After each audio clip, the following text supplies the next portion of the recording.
Hi folks, welcome to another episode of the 59th Minute FPL podcast, which is brought to you by Fantasy Football Scouts. I'm Mark McGettigan. You'll find me on social media at FPL General. GW16 is done and dusted, and we've got some time to catch our breath this week with no midweek FPL action. There is European games though, so be patient with those transfers if you can be. The next FPL deadline is on Friday, 6:30pm UK time, which is 90 minutes before Nottingham Forest versus Tottenham kicks off. Hopefully Son Heung-min and Pedro Porro will do the business in that one again. In today's episode, the running order will be a quick review of Game Week 16, a look at the player minutes from the weekend, a watchlist update, stats that caught my eye, listener questions, and we'll finish with an early look at captaincy and potential transfers for the weekend, possibly one of the trickiest transfer decisions of the season so far. There will be another episode on Friday, so make sure you hit subscribe or follow wherever you're listening for that episode.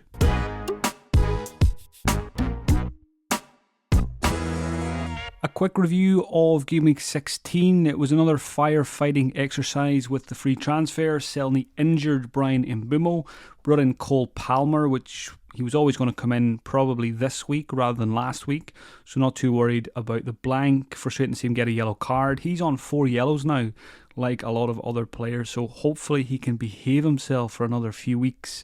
Players need to get through the first 19 games without getting 5 yellow cards to avoid that suspension. Just a few more games to go for those that are on 4. So Palmer hopefully will do well with Chelsea's good fixtures to come.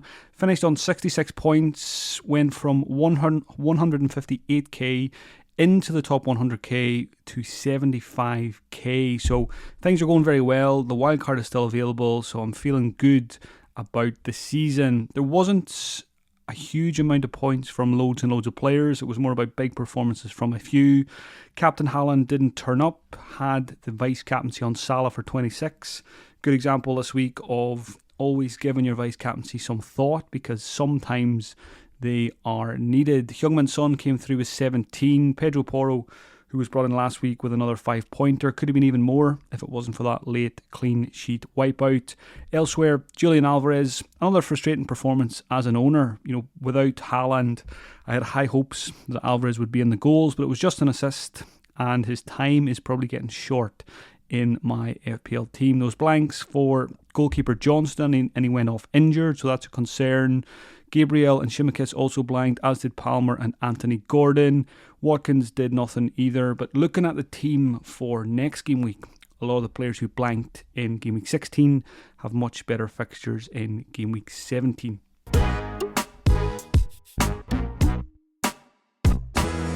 Unfortunately this week, again, there is no new members joining the 59th Minute Club, but as always we take a look at the minutes as they could help us with our decisions in the near future. James Milner and Baleba at Brighton were the closest. They were just under. They made 58-minute appearances. Lamina at Wolves just about made it to 60 minutes. Anthony Martial, another very disappointing season for him so far, 55 minutes. Semenyo, who's looked really good every time I've watched Bournemouth this season, but he does come off early very often, and again 57 minutes at the weekend. Reece James, those who were tempted to get him soon, James has done yourself a favour and got himself injured before you buy him, because that's what would have happened when you bought him anyway. James, never go there. Don't go through the stress. Don't waste the transfer, bringing him in to sell him again a couple of weeks later. Reece James only played 27 minutes.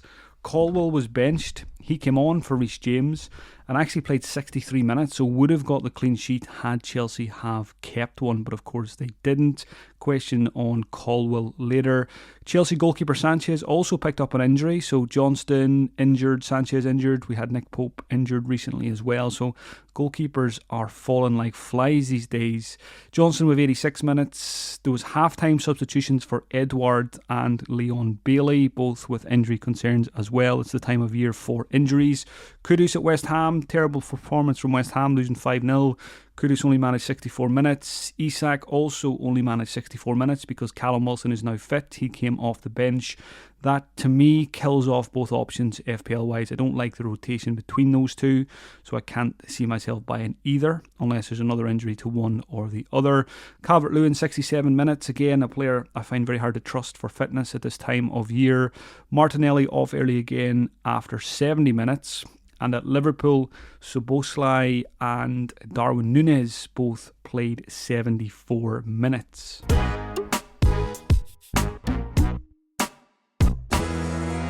A watch list update now ahead of game week 17. Players removed, first of all. Quite a lot of change on the watch list this week, actually. Harry Maguire's gone. He wasn't there for very long. I said a couple of times recently he's a fine, cheap option for the bench or maybe in a rotation with someone else if the fixtures match up, but just don't really want any Manchester United players at the moment. They tempted us in game week 15 and then they reminded us in game week 16 what the true Manchester United is at the moment. So Maguire is gone. Garnacho's gone as well. You know, he's a fine, cheap differential, but there's plenty of better midfielders in FPL this season. Mitoma is also gone. I think I added him last week.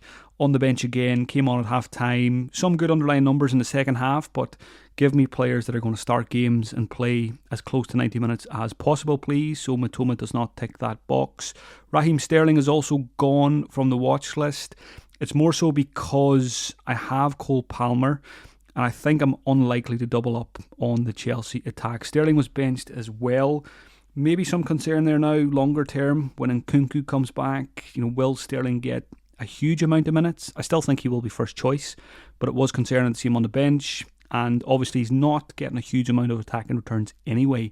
So I think I said last week, I do like Sterling as a differential for Chelsea's good run of fixtures, but there is a question about Chelsea later as to whether they're a trap even with those good fixtures. So for me, when it comes to midfielders, I'm happy with Palmer and I'm not interested in Sterling. I'm pretty sure Sterling is on 4 yellow cards as well, like Palmer. Darwin Núñez is gone from the watch list.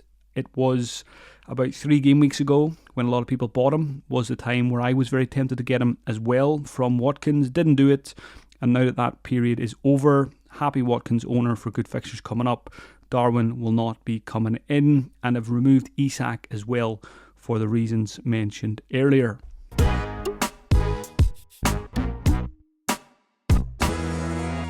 More importantly, which players have been added to the watch list for this Christmas period? Udogie at Tottenham, already own Porro, but I'm not against a double up in defence when there is very few clean sheets to find this season. Even players like Gabriel, Saliba, Tsimikas are not doing much for us in our teams.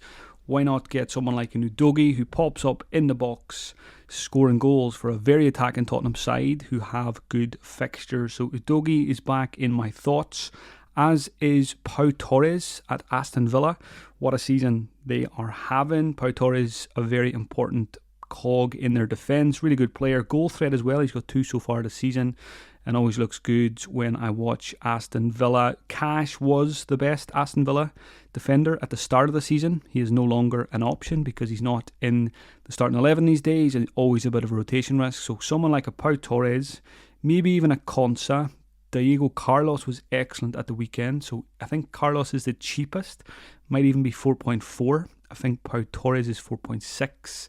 Konsa's probably bang in the middle at 4.5. So at the moment, Pau Torres is the safest route into that defence. Lucadine is suspended for the next game. Martinez is a decent option in goal as well, who performed very well. I think got a 10-pointer at the weekend. But certainly Pau Torres feels like a steady Eddie. Good pick for the long term, probably. Even if it's a rotation. Having an Aston Villa defender is certainly not a bad idea this season, given that they're near the top of the league.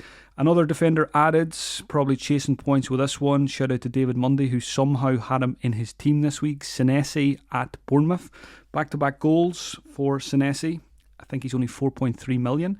So again, when there's not many good defenders anywhere in the league this season, we could be going very, very cheap soon right across the board. Maybe, one premium or a Porro and loads of cheapies, or a Trippier and lots of cheapies or something like that. So players like Senesi absolutely fine. Bournemouth are a much better team now than they were in the first 7 or 8 game weeks. So Senesi is added to the watch list.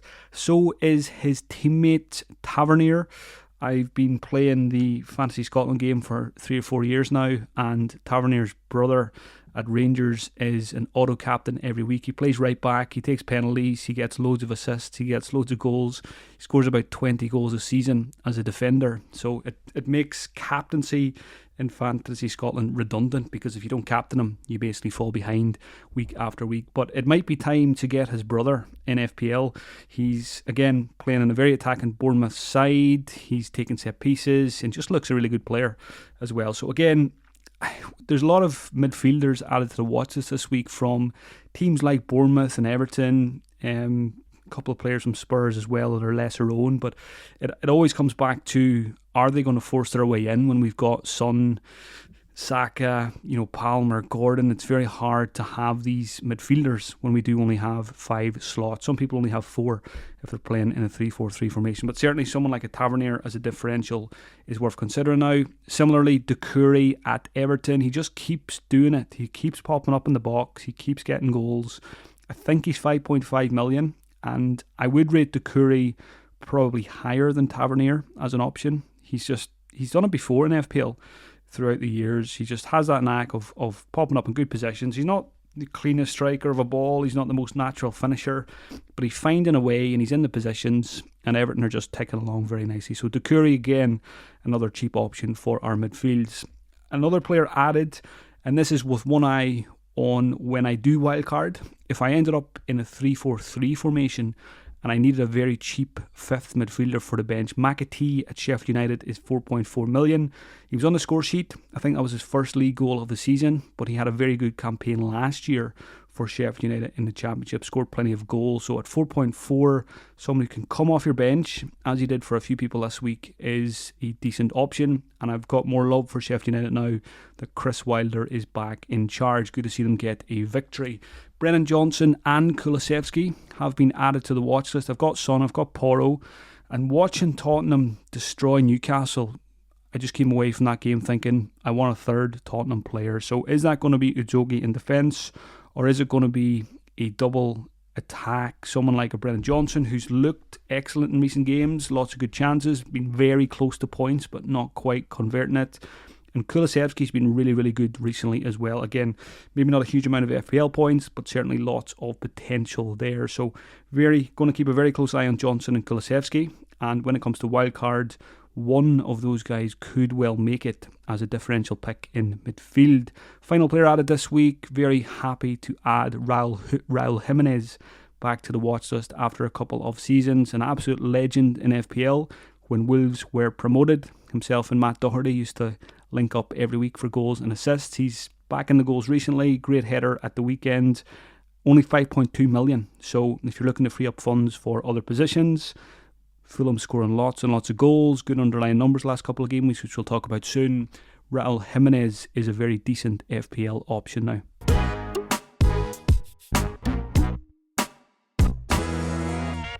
As always, on a Monday morning, I spend half an hour or so in the Fantasy Football Scout members area looking at the stats from the weekend to see how it matches up with the old eye test. The numbers I've taken away from this week: Trent Alexander-Arnold created 6 chances for Liverpool.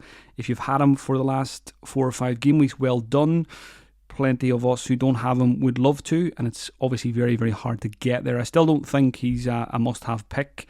But maybe if a certain Mr. Haaland was to miss a couple of games, it opens a door financially for players like Trent Alexander-Arnold. Pedro Porro, another very impressive performance. 3 chances created and 3 goal attempts as well. If you don't have him, he is one of the best defensive picks in the game to go for at the moment. I would prioritise him as a defensive transfer if you don't already have him. Pascal Gross, 6 chances created and 4 goal attempts, but it was against Burnley, so I'm not going to get overly excited about that, but Pascal Gross is having a pretty good season. Adingra, who somehow seems to play every game for Brighton, 4 chances created and 3 shots in the box, and got himself on the score sheet. Kulusevski at Tottenham and Andreas Pereira at Fulham both created 5 chances, so very good numbers for those two. And Sarabia at Wolves, who is only 4.7 million, created 4 chances. Hopefully he can secure a place in that starting 11. He's got a lot more minutes recently. Mitoma, 5 shots in the box in 45 minutes. If he's on the pitch, he's a great option. But I really don't like De Zerbi for his rotation. Jared Bowen, 4 goal attempts, 3 shots in the box. So despite West Ham losing 5-0, Jared Bowen came away from this one looking good. 0.94 expected goal involvement. He had a couple of very good chances in that game. If you have him, you hold him, and I still think he's an option to buy as well. Heung-min Son, 4 shots in the box and 4 chances created. Like Porro, if you don't own Son, very good fixtures coming up. Should be a priority to try and get him. Doucouré, Saka and Salah all had 3 shots in the box. So it's not just Doucouré's goal. That wasn't his only shot in the box. He had 2 more as well. So good numbers as usual. And Saka and Salah, nothing to worry about if you own those 2 players. More so for me, when you don't own Saka, he is a player to worry about every week. The last couple of weeks, every weekend, you look at the players who are the most danger to you, and it's Trippier and Saka. So thankfully Trippier is suspended for the next one, so I don't need to worry about him. But Saka, he's always up there as one of my most wanted players. It's very hard to fit him in because I'm in a 3-4-3. Not going to lose Salah. Not going to lose Saka. Sorry, not going to lose Son, I should say. Not Saka. I would love to have Saka. But hopefully soon he will be in my team. But he might have to wait until the wild card. Archer, those who have him, I still think he's a good option. He's probably a better option now with the managerial change. Archer created 4 chances at the weekend, which caught the eye looking at the numbers. Solanke, who is one of the best forward picks in the game now. I remember saying a couple of weeks ago, I can't see myself going for a Solanke, but he's made me eat my words because he keeps doing it. Bournemouth keep doing it, and he's got good underlying statistics. So I've changed my mind on that one, and I'm very much open to buying Solanke now. 5 shots in the box and 2 big chances. And Cunha at Wolves, who's been on the watch list for a few weeks, 5 goal attempts, 4 shots in the box against Nottingham Forest. So those are a few numbers to hopefully help you with your decisions this week.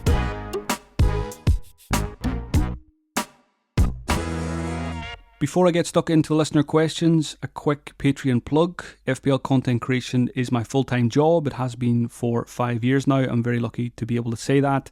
If you enjoy the podcast and you would like to support it and me, check out patreon.com/FPL General, where you'll get eye test podcasts, Thursday night live streams, Q&As, team reveals, and more. First question this week is from William Bain. It seems there is only one question. What is the Haaland plan? So, it's early days. It's Monday. We definitely need to be patient this week if we own Erling Haaland. Those who don't own him maybe are feeling smug, but maybe not so if they didn't have Salah for the captaincy at the weekend. But overall, it's a wait and see on Haaland. I think the comments from Pep were, I think he went out of his way to say it wasn't a stress fracture. He said it more so there was some kind of, just stress in his foot. Basically, we don't know what's happening.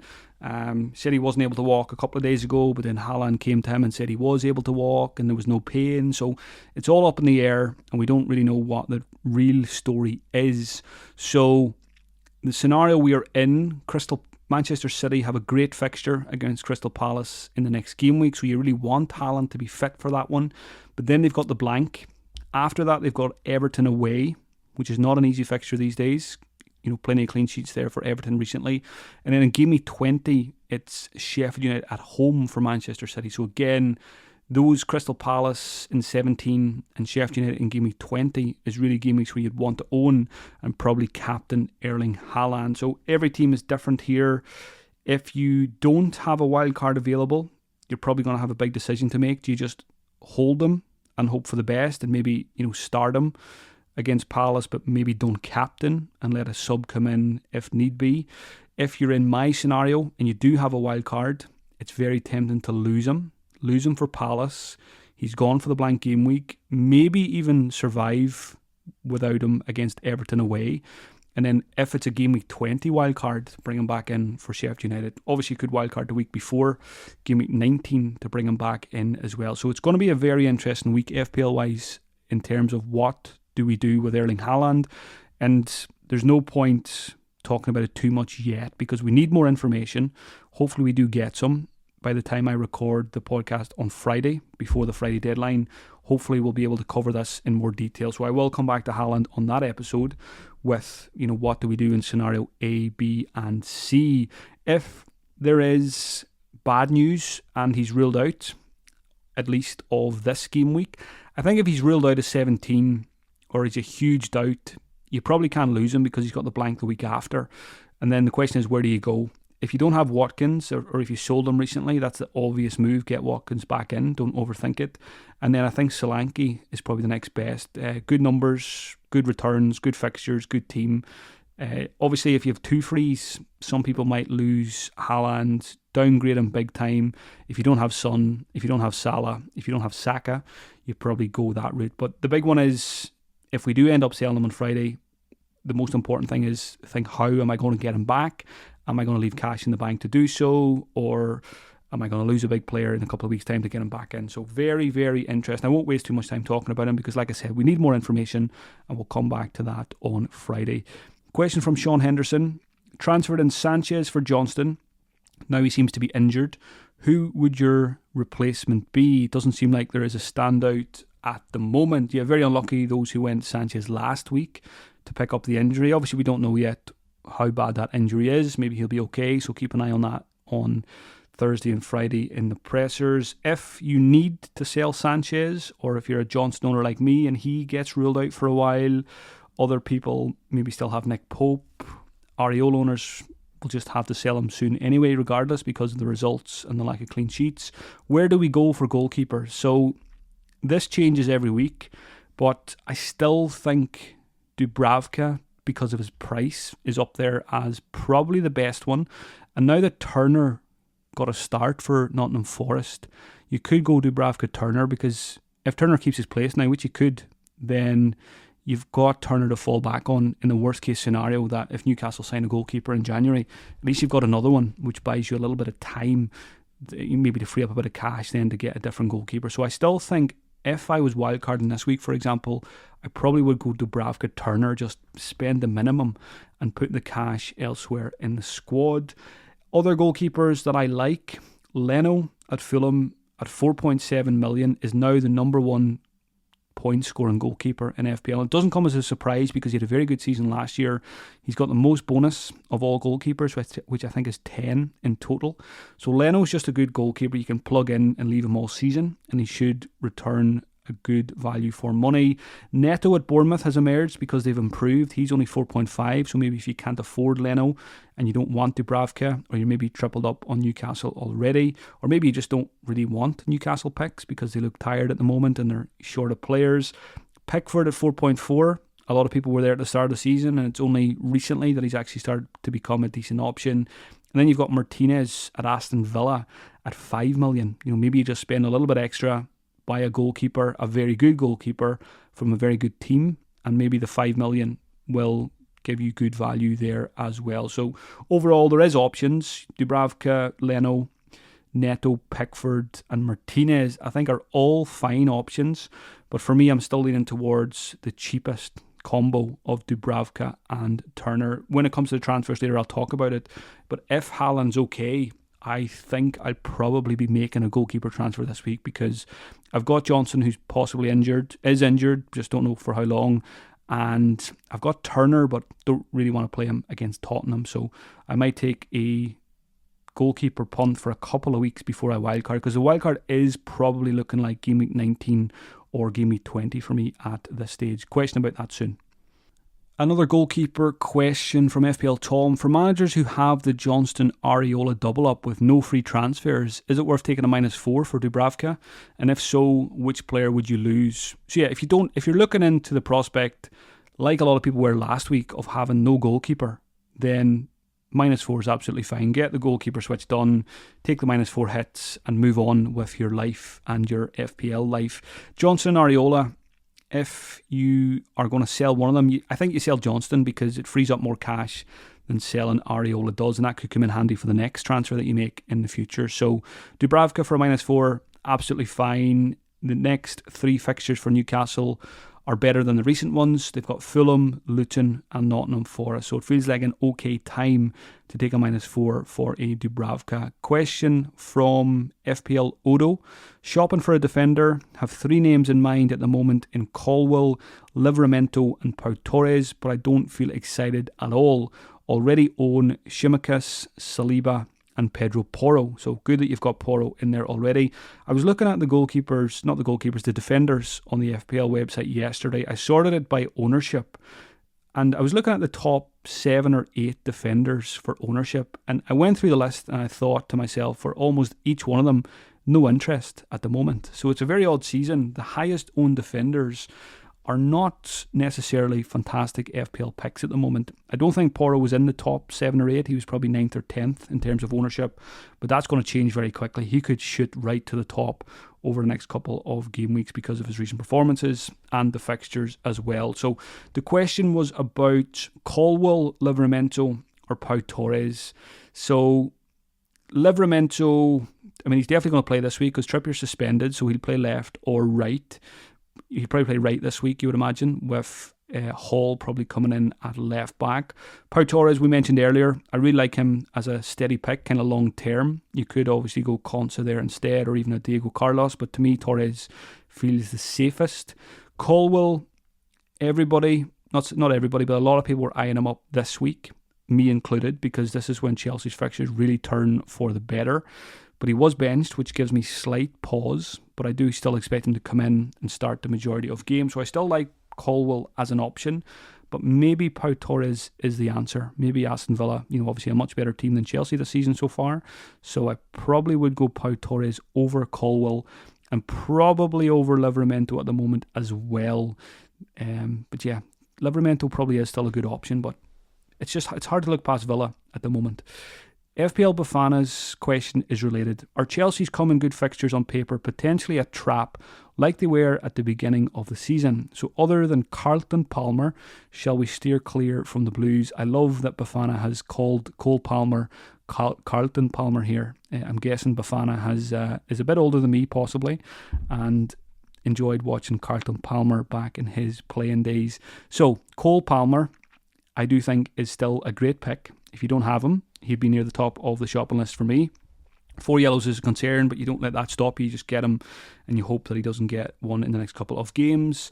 Get through 19 fixtures and then he should be fine. Are Chelsea's fixtures a trap? So I think they could be. I've got Palmer and I might just leave it at that. I'm not in a mad dash to get more Chelsea players. Scarred from the start of the season, as Bafana mentioned here.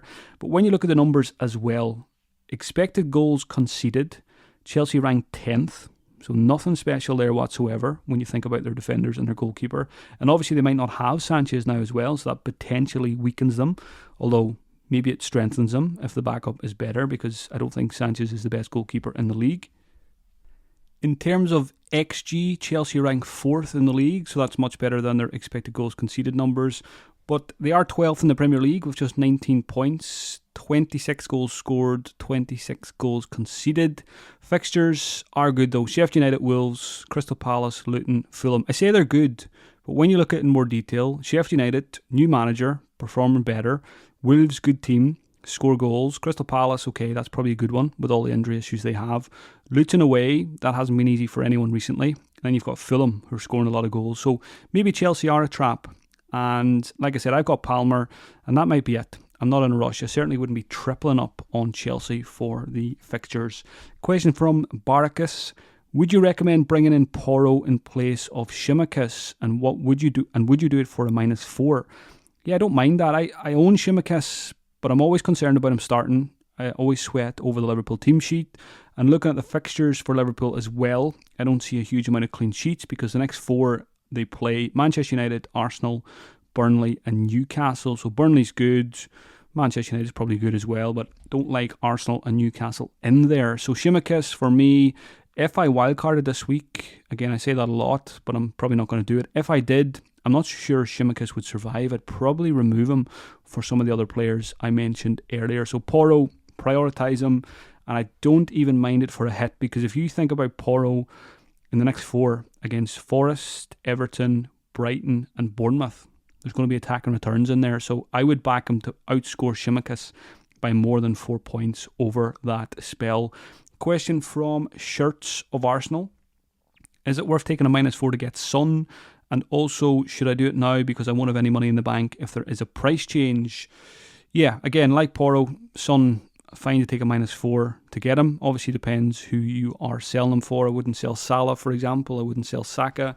But if you can get him in somewhere else somehow for a -4, absolutely fine, given those fixtures I just mentioned and given what he's capable of on any given day. Good to see Tottenham finally get a penalty and Son step up and score it. And if you do have 0.0 in the bank, if it's for a player like Son, I don't mind moving early. But in a week like this where there's uncertainty over Haaland and stuff like that, you might need to wait on that one. So just be careful if you do own Haaland, because it might be a case you might get to Friday, we might get news that Haaland's out for a while, and then you can get the Son much more easily, even with price changes. Question from FPL Brooklyn. Everton and Fulham seem to have found some form. Is it for real? If so, who from those teams should we consider? So there is plenty of options here. Lots of good, cheap FPL picks. Pickford and Leno, we mentioned earlier, 2 decent goalkeeper options. I do prefer Leno. Branthwaite is suspended for the next game, but when he's back, good cheap option. Mikalenko's got attacking potential. Tarkowski's a steady Eddie who plays every game. Doucouré's a good option. Dwight McNeil's looked good recently as well. A lot of Everton players here, not as many Fulham. Andreas Pereira, I think he's 5.3. But again, does he fit into our midfields? Probably not. Raul Jimenez, good option. But again, does he fit into our strike forces? Probably not. Calvert-Lewin, I said earlier, I don't really trust him for minutes and fitness. So there is options. Is the form sustainable? Had a look at some numbers. Everton are 10th this season for expected goals. Fulham are 14th. Fulham are 14th for XG this season, but they are first for XG for the last 4 game weeks when they played West Ham, Forest, Liverpool and Wolves. So very impressive recently. So to me, when I think of these teams, I think of Everton for defensive picks, maybe Doucouré, and for Fulham, I think of attacking picks and maybe Leno as a goalkeeper pick. The next 4 for Fulham: Newcastle, Burnley, Bournemouth and Arsenal. And in terms of Everton are 5th for expected goals conceded, so very impressive defensive numbers. That's why I prefer their defensive assets more so than their attackers. Everton 5th for expected goals conceded, while Fulham are way down in 16th. So I don't like Fulham defenders apart from the goalkeeper. Question from Simon King. Looking at the blank game week, I'm likely to need my third forward, currently Archer. Is he good enough to just play that week against Villa? Or who are some of the other sub 6 million forwards to get instead? Simon mentions Jimenez, Calvert-Lewin and Semenyo. I'm going to throw in Cunha as well at Wolves, 5.7. I like Cunha more than Semenyo. I also like him more than Calvert-Lewin because those two don't get 90 minutes very often. Jimenez, good option. But I think if you have Archer, I wouldn't use a transfer to go from Archer to one of those guys. I'd probably just keep him and he's fine to use that week. And then he goes back on your bench afterwards. It's likely that you've got other fires to fight. It's a very luxurious transfer to be able to go Archer to someone like Raul Jimenez or Cunha. So I'd probably just keep him, roll the transfer, or use it somewhere else. Final question is from Waswa Eusebius. When to play the wild card? So Waswa obviously has it still available like myself. I say the same thing every week. I'm taking it week by week. I don't have a plan. I look at my team every week and think, does it need a wild card or does it not? I look at it this week. If Haaland's okay, I don't think I need to wild card. Probably just make a goalkeeper transfer. But there's other teams out there that are in much worse condition than mine. A few people picked up suspensions in the most recent game week. Players like Trippier, Charlie Taylor, Douglas Luiz. If you want a few of those guys and you have a wild card available, I can totally understand why you would do it this week. And I think it's absolutely fine to wildcard this week for game week 17 as it is for 19 or 20. So I've seen a lot of the analytics guys who I follow on Twitter. A lot of them were planning to wait until game week 19 and a lot of them seem to have pulled the trigger now this week. So that tells you that the algorithms and AI and all that kind of jazz are suggesting that this week is as good as any to wildcard if you still have it available. But team dependent as always, and when I look at my team on Monday, I think I can still survive until game week 19 or game week 20. 20. A couple of reasons as well why I think I can wait. So Mbumo's already gone for most people anyway. He had the blank in game week 18. Haaland could be gone now too. And double game week 20 is looking increasingly unlikely. So I think that's one of the main reasons why people are probably wildcarding now instead of waiting until 19 or 20. Part of the wildcard attraction was probably, attacking that double game week. But as the weeks pass by, it's increasingly unlikely that we will get a double game week 20 because they need to give the fans plenty of notice and they're running out of time to do so. So for me, it's still looking like either game week 19 or game week 20 activation.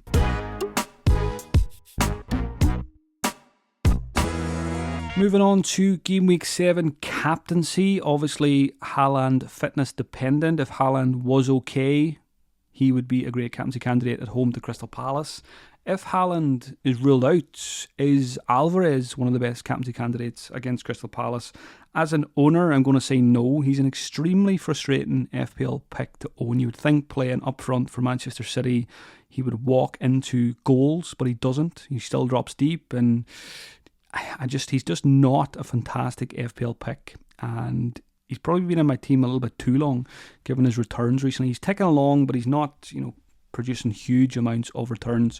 He probably will survive though, especially if there's doubts over Haaland. I think it would be silly for me to sell Alvarez, especially when I've got other issues to deal with. So Alvarez will be in the captaincy conversation if there's no Haaland to choose from, but I don't think I will do it. Mohamed Salah, captain against Manchester United, I think is a great option, better than Alvarez. Heung-min Son also great captaincy candidate against Nottingham Forest, as is Saka against Brighton. You've got Watkins away to Brentford, and you've got Solanke at home to Luton. So for me, most likely Salah against Manchester United. I expect Liverpool to turn up and turn us over pretty easily. If Bournemouth can beat us 3-0, almost 4-0, then Liverpool could cause us a lot of damage. And Salah enjoys playing against Manchester United. So Haaland fitness dependent. If we got very good news on Haaland, I probably would captain him. If not, it will be Salah. We'll come back to the captaincy on Friday and we'll stick a poll on Twitter to get an idea of what people are going to do. The bus team, before any transfers are made, I've got Turner in goal, but like I said, that might change. I might make a goalkeeper transfer.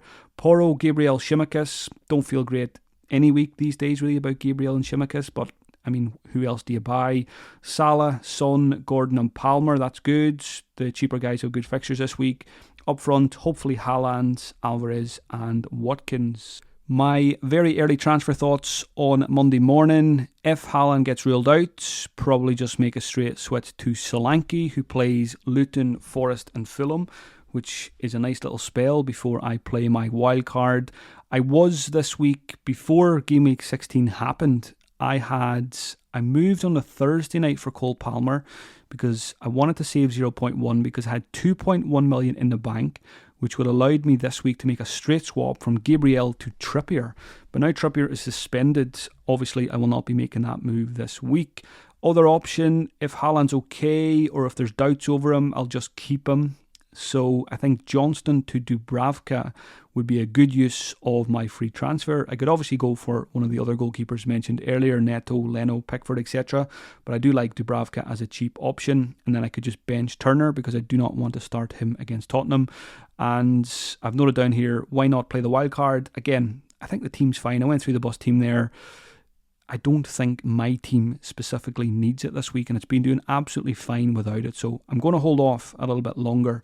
And like I said, probably 19 or 20. But who knows, by the time I record on Friday, it could be activated. We'll see what happens, Champions League and Europa League and all that kind of stuff. If there's one or two more injuries, and if there's bad news on Haaland, then maybe I will play it this week. But I will not be activating it until later in the week at least. Thank you for taking the time to listen, folks. Have a great week, and I'll talk to you again on Friday. If you're not interested in the Patreon stuff, you can simply buy me a coffee instead at buymeacoffee.com/FPL General. Anyone who does that gets sent an invite to join my FPL Discord server. Talk to you soon, folks.